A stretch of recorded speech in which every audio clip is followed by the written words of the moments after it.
They so much as even scratch the paint on my car. Why don't you just be grateful Sheriff Forbes was able to track down the car after you let them, you know, steal it from you. Remind me to send her some mini muffins. Do we really need 10 gallons of gas, or are you making me just lug this around as punishment? Well, they ditched your car after it ran out of fuel. We gotta fill it up. Got 100 miles before we get to Willoughby. Yeah, well, I don't remember that name from the list of places that I got in New York. Oh, the list? You mean the list they stole from right under your nose? After you let your guard down? They'll be there. Sheriff Forbes tracked down the car they stole after yours. Screw the muffins. I'll get her champagne. If Elena is wherever it may be.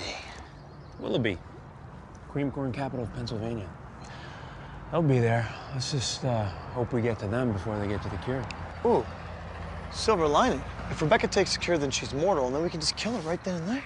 Ooh, Dark Cloud. Elena stays a vampire forever. Look, why don't you just table the revenge fantasies for now and just keep your eye on the prize?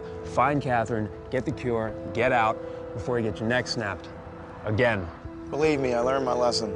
Elena without humanity is a stone-cold bitch. And I won't trust her until we get the old Elena back. Look at that. Finally on the same page about something. Look at that. The Vampire Diaries, all new this Thursday at 8/7 Central on the CW. 7 Central on the CW.